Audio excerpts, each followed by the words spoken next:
My name is Priscilla. I just want to talk a bit of my history. I came from Uganda. I was a high school dropout, and I didn't know that I would ever be what I am now. When I came to this country, I started working as a bagger in a store called M's. I think you all know it.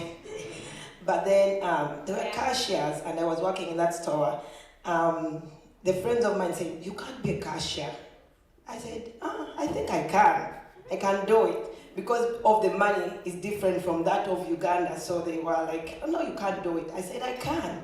So I asked one of the cashier, "Can I do it?" And then she said, "Yeah, sure, I'll train you." So when they trained me, everybody who was seeing me at the people from my country were like, "How did you know all that money? How did you know how to do that?" Then I went from there.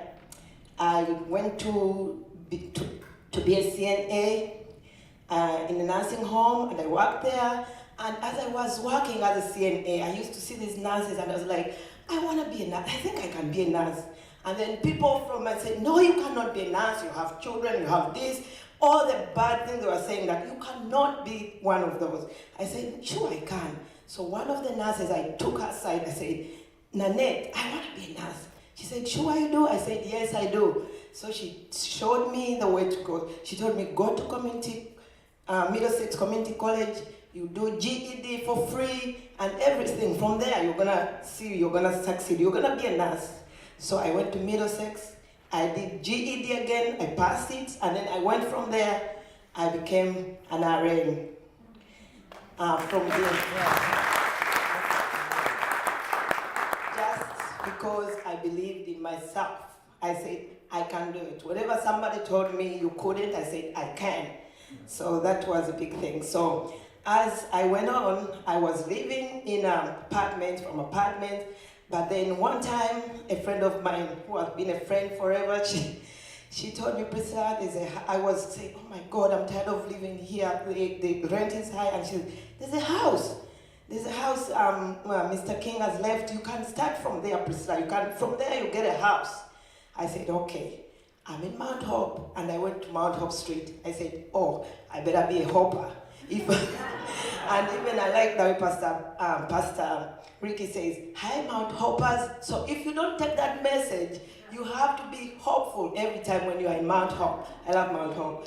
So, so from there, I started my journey, and with these friends of mine, the David Stubbins and Alan, I've been going to their classes all the time and thinking of the opportunities all the time. They invited me, I've been going to those classes, and I was like, "Oh, I want to buy a house." I told Alan, "I have to buy a house this year." He said, "Okay." Start putting money together. So I did the math with all the time asking Mr. Staberby, "Now this, what am I gonna do?" "Sure, if you have it, you can do it." So I went for a house after going through all this stuff, but I was able to get my house, which I wanted. Another time I wanted a big house, and that's what God gave me. So I'm so happy to share this moment with you, that with God, everything is possible. This is my thing, which I use every time, even in school all the time on my papers I use. With God, everything is possible. Think positive in everything. God bless you.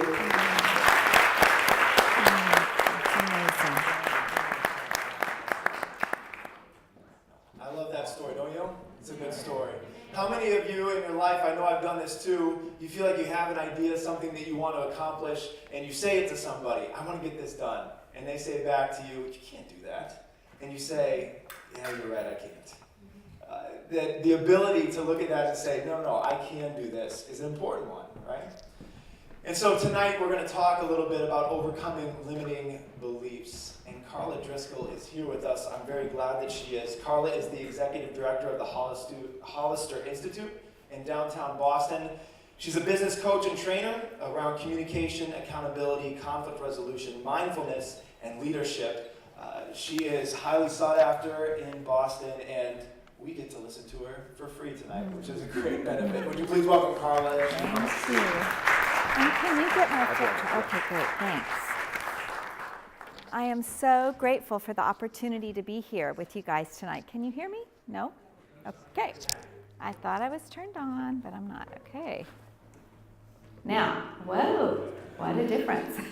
And I really want to acknowledge Brian and Lori for their vision to do this, because it is critical that we have practical skills so that we can make a difference in our world. And I also want to acknowledge Alana and her vision and what she's doing with the women at Mount Hope.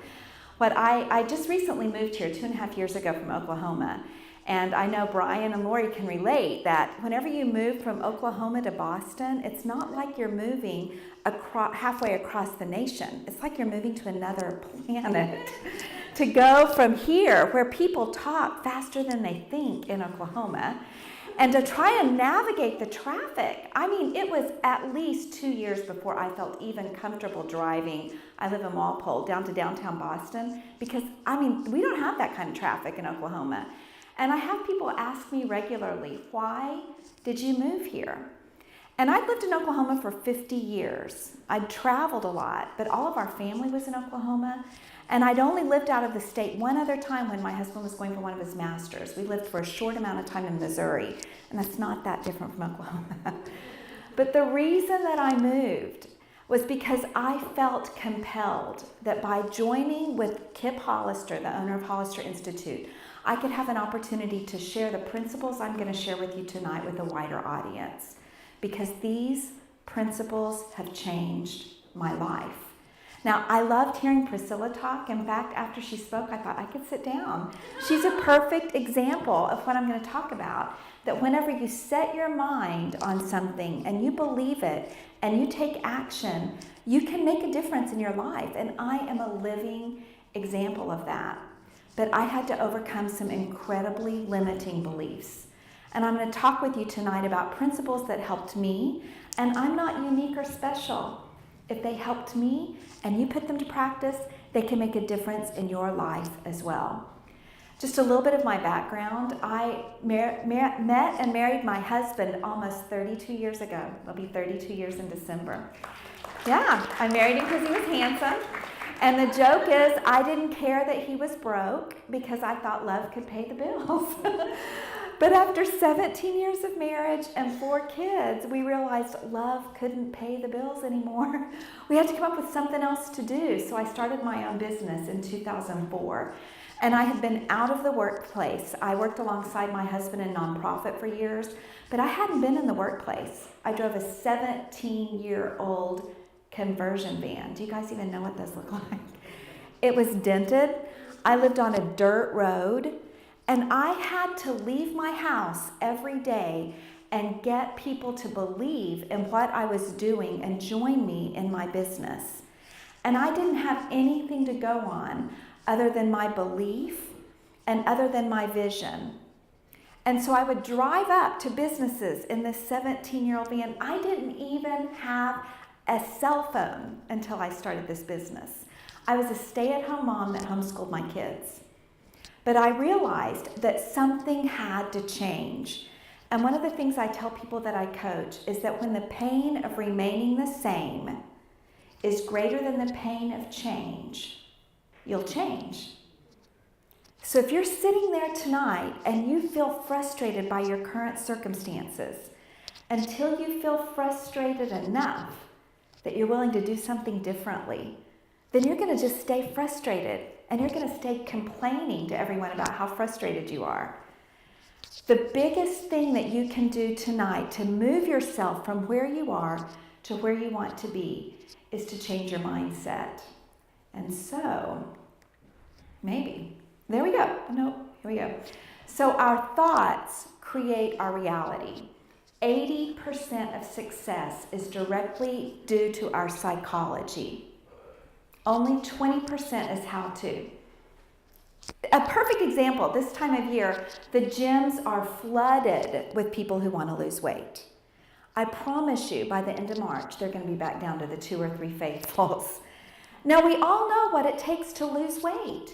You eat less and you exercise more. If we all know that, then why don't we do it? It's because our psychology is off. It's not aligned with our actions. And our thoughts create our reality. What you think about, you bring about. And Solomon wrote this years ago, that as a man or woman thinks in his heart, so is he or she. So what we have in our current environment, our current circumstances, is all directly related to how we've thought about our current circumstances. So I want to ask you, what is your current reality? How do you talk about your current situation? Do you spend time complaining and thinking about everything you can't do rather than focusing on what you can do? I loved Priscilla's story. Everybody was telling her, you can't be a cashier. You don't understand American money. And she said, yes, I can. I think I can do that. How many of us look at everything we can't do, and then we're paralyzed and we do nothing? And that's because our thoughts live in our subconscious and they create beliefs. Only 10 to 15% of what we think about is on a conscious level. The rest of the time we're on automatic. How many of you have driven to the grocery store and ended up in the parking lot and you didn't even know how you got there? You don't. Am I the only one that does that? Yeah, you do that in Boston, just like in Oklahoma. That's because you're on automatic. What happens is that we have belief systems that we turn into limiting beliefs in our subconscious, and that creates our current reality. That's because we link events that have happened in our life, and we make up a story about those events, and then we live out of that reality. So a perfect example of that, I am clearly not doing these slides right. Okay, there we go. This is an equation. I'm not great at math, but anybody can work this equation. Oh, I don't have a pen up here. It's on the side. Okay, oh, perfect. Okay, great. So this is an equation that can work for anyone at any time, regardless of what your circumstances. And this is how it works. If you have a piece of paper, I'm going to invite you to do this exercise with me. We all have events that we have some interpretation about that creates our reality. I want to give you a couple of events from my own life. So the event in my life that I could interpret either way, the event is neutral. So one of the events is that I was from dysfunction.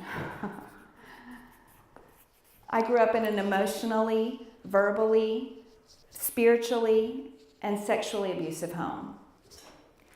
Now, because of that event, I could interpret that and say, I'll never amount to anything.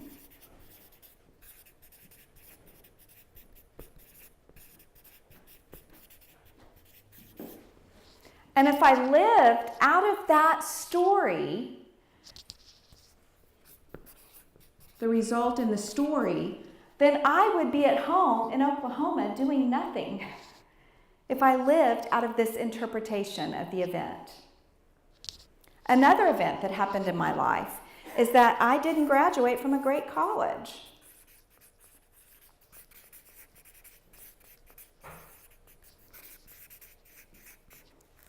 Now, I could look at that and interpret that I'll never be successful.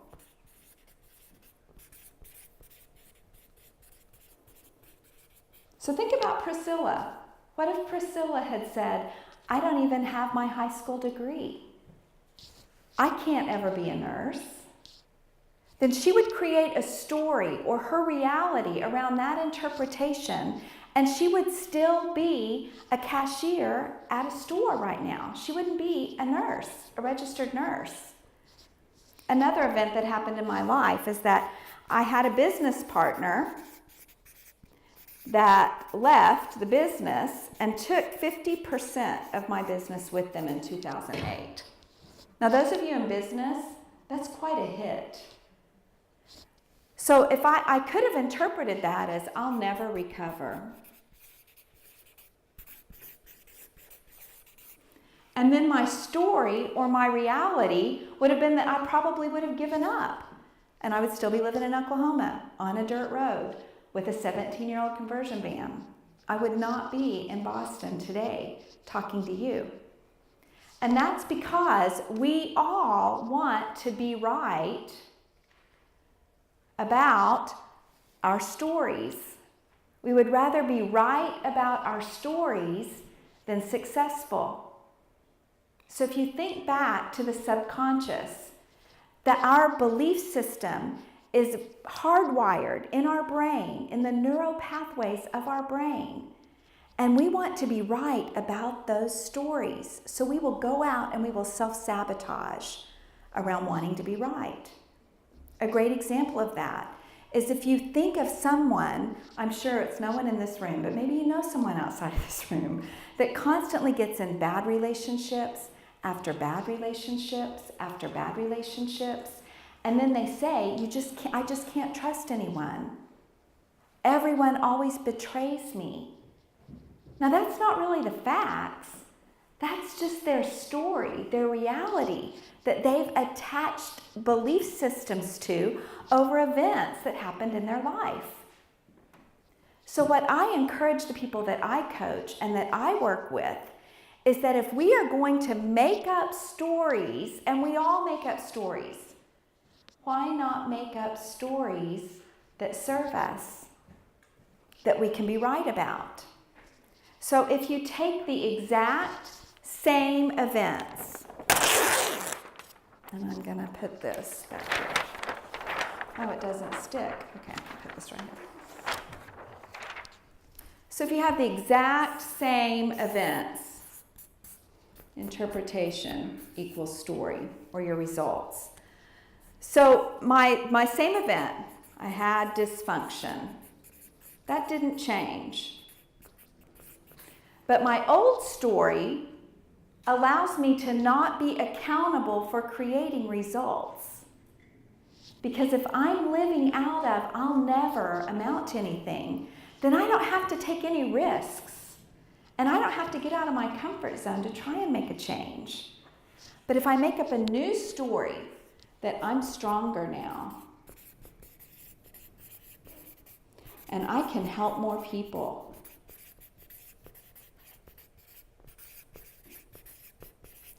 that story is going to empower me to go out and create a different reality. The same story that I didn't graduate from a great college.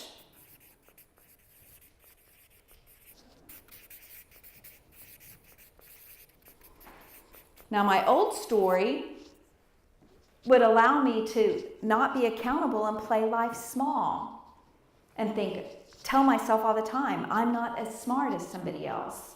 I don't have as much on the ball as somebody else. But my new story, and Priscilla said it herself, I can do all things through Christ.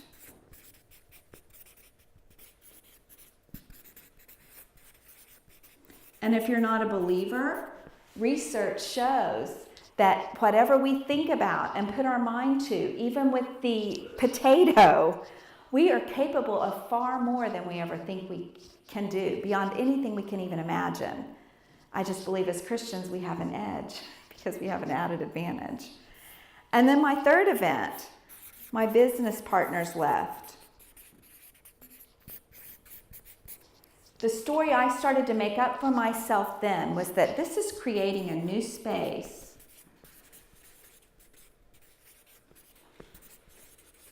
of opportunity. And it did, because I hired a business coach during that time, and that business coach lived in Boston. And that's how I ended up in Boston, was through connections. I wouldn't even be here today if I hadn't reached out and decided, I'm not going to let this event define me. But that's what we do so many times, is we let our interpretation of events define us, limit us, keep us playing a small game so that we don't have to make an impact. Now, what I have to tell you is that these new stories didn't just happen overnight. It was a little uncomfortable beginning to adopt the new stories into my life.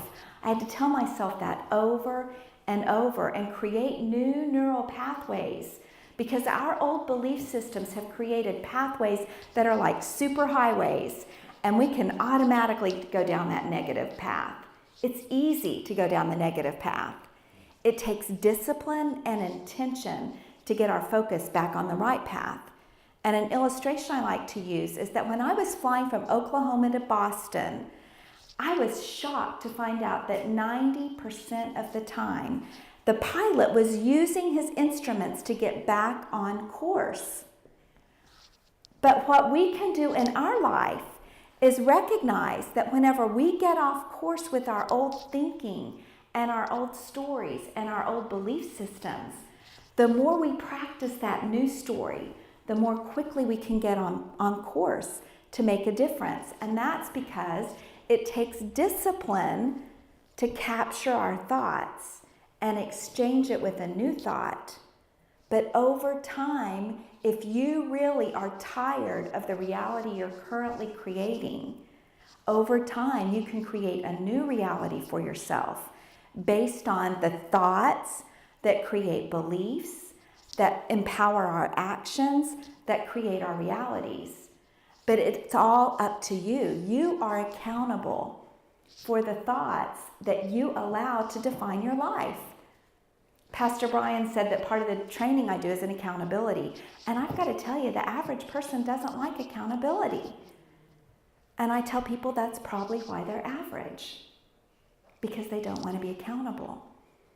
But it can also be very empowering when we really recognize that I can make a difference and be accountable for the results I'm creating in my own life. I don't have to be a victim. I can change my belief systems and create new habits and new behaviors out of new belief systems that will make a difference. I like the author Brendan Burchard. Have any of you read Brendan Burchard? He's written a book called The Millionaire's Message, and he says in that book that at the end of our life, we will ask ourselves 3 questions. We'll ask ourselves, did I live? Did I love? And did I matter? And if we allow limiting beliefs to control our lives, we're not going to be able to answer yes to those questions. We're going to end up with regret, rather than living our fullest potential and a life of contribution. So what I want to encourage you tonight is to make a decision about what you will believe. This is smarter than I am. There you go. What will you believe? If you're a Christian, will you believe what God's word says about who you are and what you're capable of? Or will you continue to live out of a limiting belief that's going to lead you to a life of regret? Thank you for the opportunity, and I'm open for questions and answers. Thank you, Karla.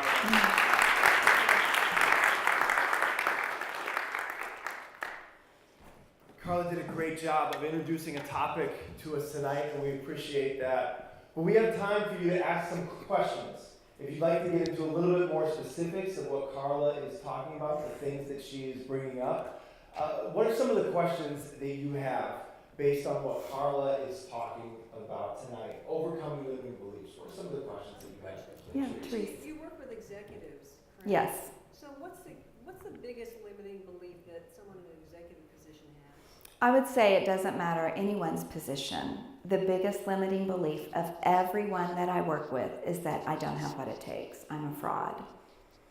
And so I believe that we all feel that at different levels, regardless of our station in life.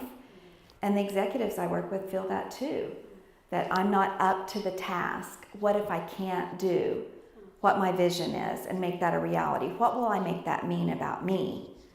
And so as I coach executives, I work with them around the cost benefit of attaching their significance to taking the action, not the result of the action. Because it takes courage to take the action.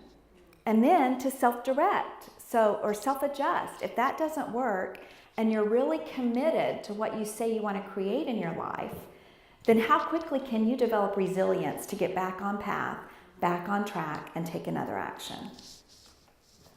Yeah, I think for me, that's a question that I have. Is how do you develop that resilience? If you've tried things in the past and they just haven't worked, and you've tried again a different way and it hasn't worked, how do you develop the resilience to keep going? I think I've heard like the Abraham Lincoln story, how many times he failed before he became president, right? But how do you develop that resilience in order to keep going and keep trying when it just looks like something's not going to happen? It's really about commitment. So whenever I talk with people, the definition I use for commitment is that commitment creates the framework for anything to happen. So if you are not 100% committed, then you're not going to get back up on the horse, if you will, and keep trying. So people that waver in their execution really waver in their commitment. So I ask people to back up, and often I will ask people to convince me why they're committed to what they're committed to. What's at stake for you? So with my business, because in 2004, I was up against a lot of naysayers like Priscilla, for a lot different reasons. But I had people saying things to me like, "Oh, Karla, I know people that have tried that and it never worked. And what makes you think you're any different than anybody else?" And I knew that my reason, Ron and I both, I had the business, but it was both of us working together. If that didn't work, we weren't going to have groceries and braces for our kids. So it wasn't about just this was a good idea. We were committed. This was our opportunity. So that gave us the courage to keep going, even amidst all the dream stealers and the naysayers. And I remember whenever I got to a certain level and I was able to trade in my conversion van for a Mercedes. And so we drove up to the dealership, and all 4 of my kids were hanging out the window of our conversion van. And my joke is that I could just hear the salespeople calling the back office and saying, "We've got some real rednecks on the lot. Can you get them off of here?" But I thought, we decided we were going to do this, and we did it. And Ron even joked with me at one time, and he said, "Babe, we're not Mercedes people." And I said, "Speak for yourself." I am, and you can get on my train and learn to be. So I think it was just out of commitment, Brian, and also commitment to make a contribution. It wasn't just about money just for groceries. After a certain point, it's really about how can I contribute at a higher level? Because at the end of the day, there's a lot of ways to make money. It's really about how can I make a difference? So that's what I encourage people when they want to give up. I say, how committed are you to making a difference and to fulfilling? Does the Mercedes dealership take conversion vans on trade? They did not. We gave our van away. What's another question that you have? Yeah, Dave. So, Karla, I heard you say commitment's extremely important. As far as in the process of changing, it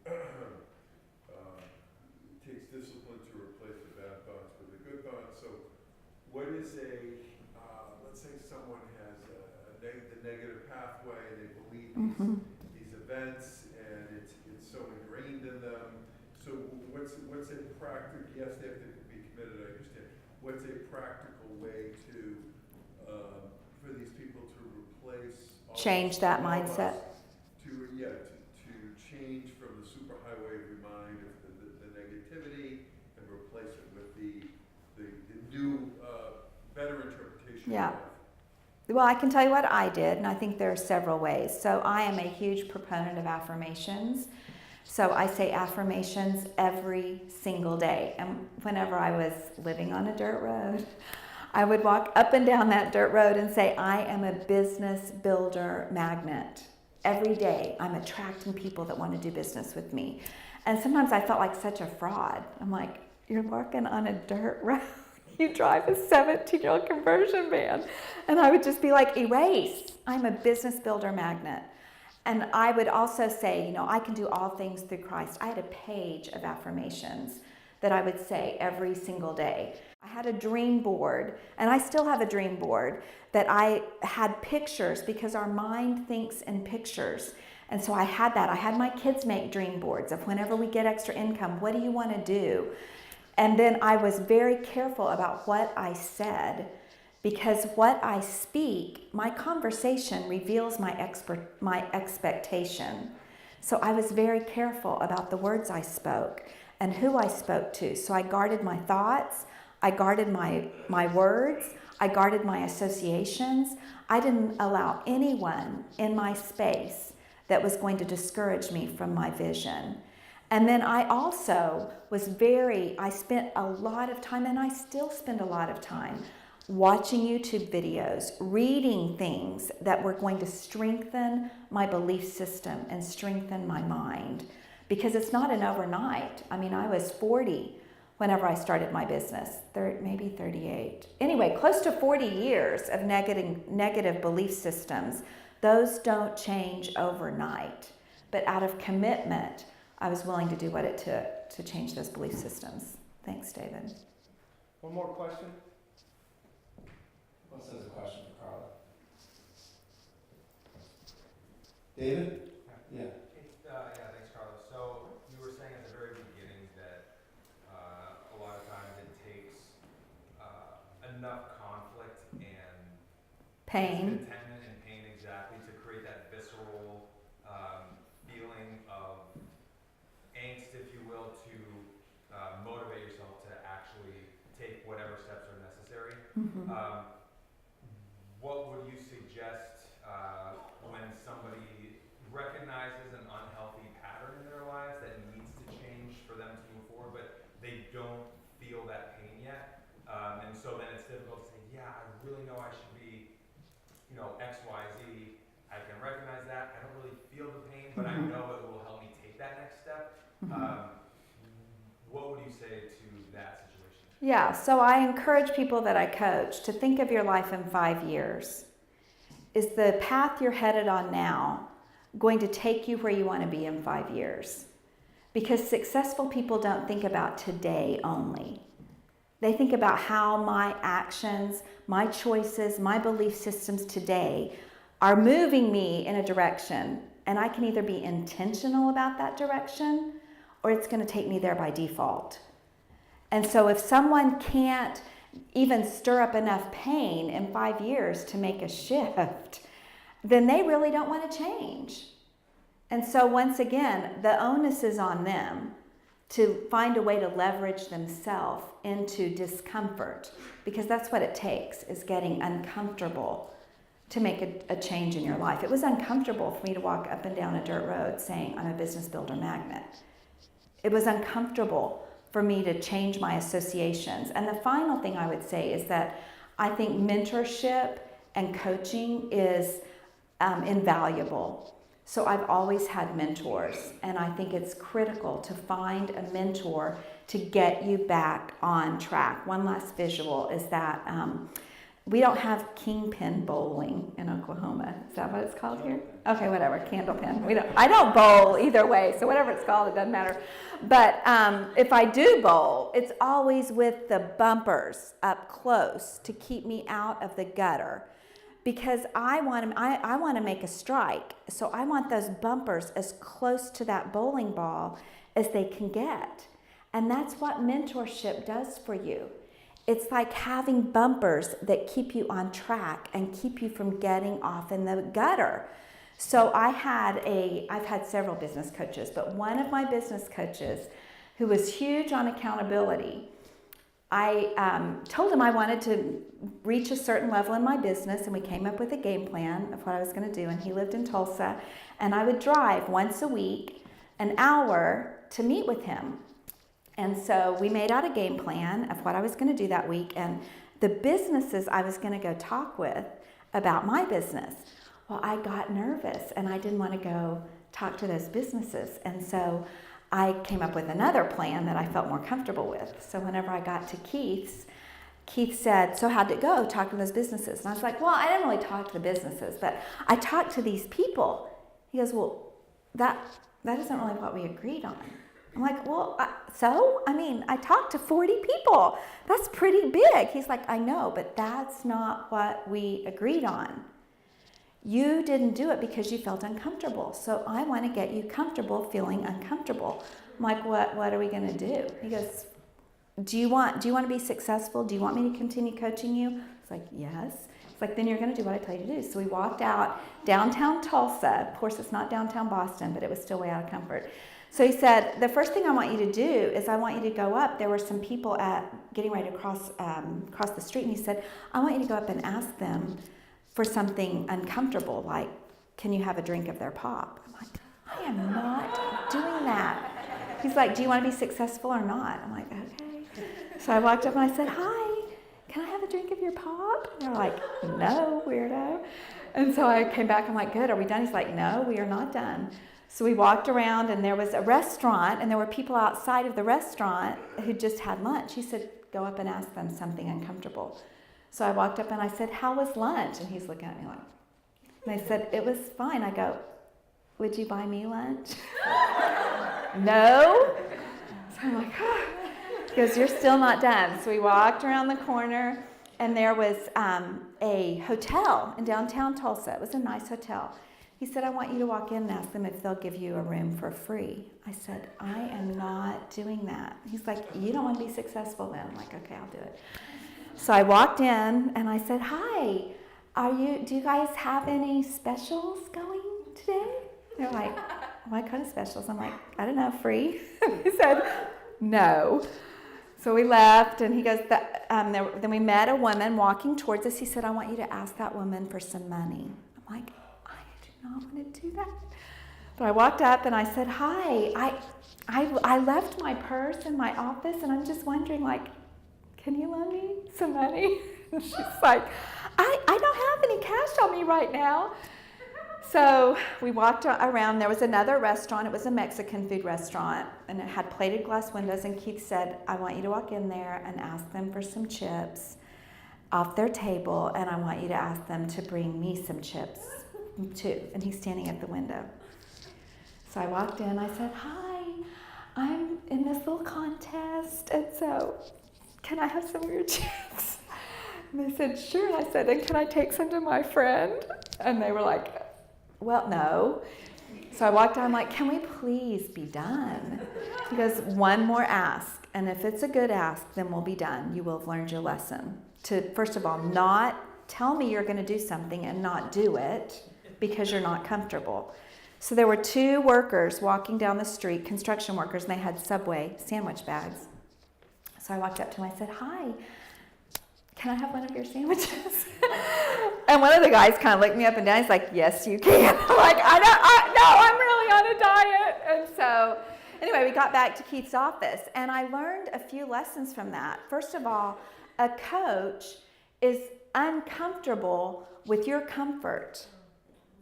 So they're going to constantly be pushing you out of comfort because they know that discomfort is linked to your potential.